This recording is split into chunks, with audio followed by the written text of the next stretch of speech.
The Dearborn Independent, July 9, 1927, Volume 27, Number 38.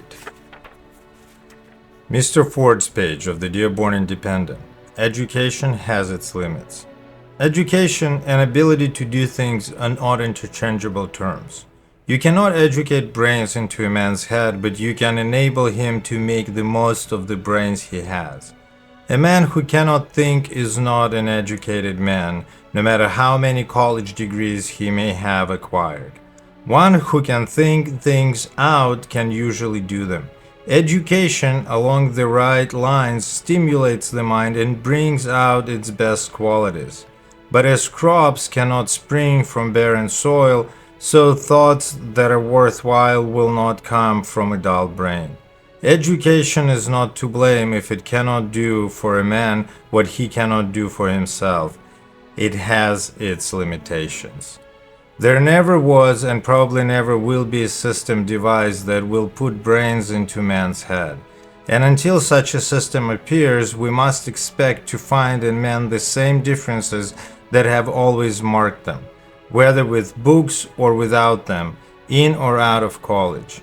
Take a group of wholly literate men who cannot read or date on the calendar, who cannot write their own names, and you will find a difference in brain power among them. One man will exhibit more native intelligence than another.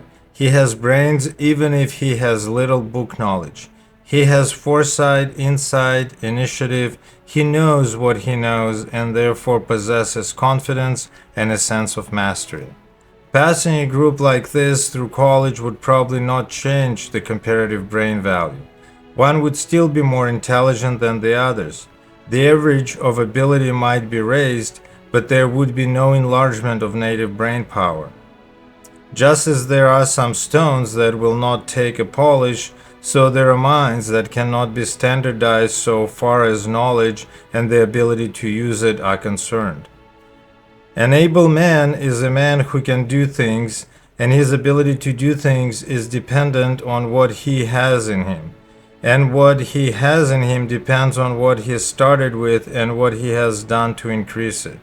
A man who cannot think is not an educated man, however many college degrees he may have acquired.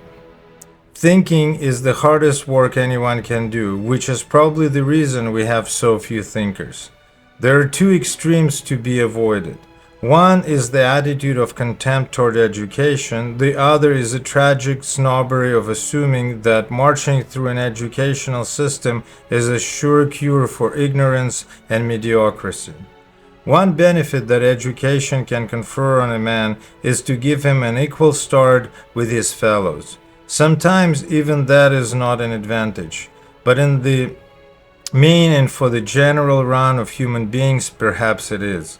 You cannot learn in any school what the world is going to do next year, but you can learn some of the things which the world has tried to do in former years where it failed and why it succeeded. There are men at work today on theories fundamentally wrong, but they do not know that the other men have followed that road and have had to come back. An education which consisted of signposts indicating the failures and the fallacies of the past doubtless would be very useful. If education has an objective, the putting of the student in possession of the world up to date, so that leaving school he could meet the step of humanity, it would be a great service. But whether this is the objective, it may be better to let educators themselves decide. The best that education can do for a man is to put him in possession of his powers, give him the control of the tools with which destiny has endowed him, and teach him how to think. The college renders its best service as an intellectual gymnasium, in which mental muscle is developed and the student strengthened to do what he can. To say, however, that mental gymnasium can only be had in college is not true, as every educator knows. A man's real education begins after he has left school, as any university graduate will tell you. True education is gained through the discipline of life. The trouble is not with the schools altogether, but with the public illusion that schools can do for a young man what he will have to do for himself.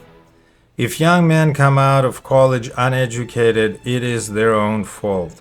And the same would be true if it were a canning factory they came out of, or a boiler shop, or any place else. Any place, any work offers an opportunity for education, but it is something the recipient takes. It is not something that can be handed to him. Schools are useful only as they put men in possession of their own powers, and they cannot do this without the earnest desire of their students to be so helped. Any man can learn anything he will, but no man can teach except to those who want to learn. Education is preeminently a matter of quality, not quantity. The test of education is what one can do to help and heal the world. If a man can hold up his own, and he does well, but if he can also help others to do likewise, he does far better. He may be quite rusty on many things that appear in print, but he is a man of learning just the same. When a man is a master of his own sphere, whether it may be has won his degree, he has entered the realm of wisdom. That man who learns to do a useful thing and has learned to do that thing perfectly has attained the summit of a real education. Inventors, by the way, are not made by education, but if they have enough education to save them from mistakes of the past, it saves much time.